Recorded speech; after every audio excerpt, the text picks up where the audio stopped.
Uceba weWard 52 uThapelo Radebe uhlaba ikhwelo kubahlali ukuba balumke xa besebenzisa izixhobo zokufudumeza zombane nezomlilo emva kokubhubha kwabantu ababini kumlilo wendlu emdeni namhlanje. Kuxelwa ukuba wasetyhini uqikelelwa kwiminyaka engama-20 kunye nendoda eqikelelwa kwiminyaka engama-30 ubudala bavakale begqwala becela uncedo malunga nentsimbi yesine kusasa, kodwa imizamo yokucima umlilo ayiphumelelanga kwaye bobabini bafunyanwe beswelekile kamva.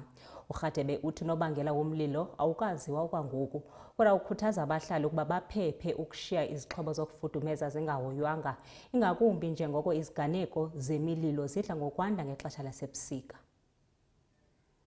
Bashe bangqongqa ngomlilo abantu ababili endaweni yasemndeni ngenkathi indawo egcina izicucu zeimoto yokheleka ngomlilo.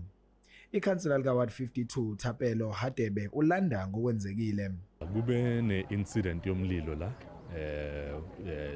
it's a scrapyard lendawo le.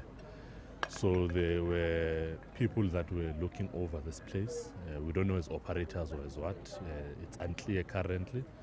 But there was a male and a female in one of the shacks that were in there. And it caught fire in the early hours around about 4 a.m. So unfortunately, they were trapped inside Basha. So that's what we are gathering. And it's worrying us because a few weeks back, even last week, we had a visit here with some of the CPFs to try and assess the place because we were worried. Is it complying, to our standards of in our merely operate as a scrapyard? We spoke to one of the deceased. We can't reveal the name yet, in case the family like us is so formally. But we spoke to him. Some jail who are worried setup that is in here does not look safe. Unfortunately, this happened today. Ikhansela libese lenxusa umphakathi ukuthi ube emehlomane ngezinto zokuzifudumeza njengoba kuqala ubusika. We were speaking with some of the leaders just now.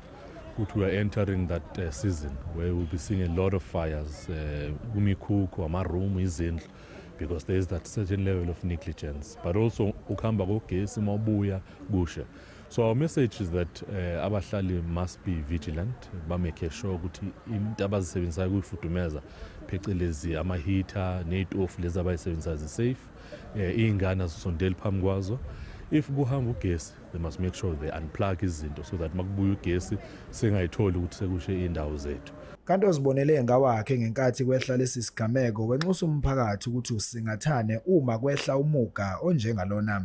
Njengoba kuzongena iwinter, mina ngingathanda ukuthi sibe very alert and also sibhekaneni if you hear someone screaming or something sikwazi ukuthi sisizane, because I think if besibaningi ngaleyo ndlela leyo we would have managed to help him, but because it was just yithina nabantu basekhaya, I think besi3 we could not, akunamuntu okhonile ukujumpa. Abaholi bomphakathi bakhuthaza izinkampani ezisendaweni ukuthi zilandele imithetho ezokuphepha ukuze kugwemeke lezi zigameko.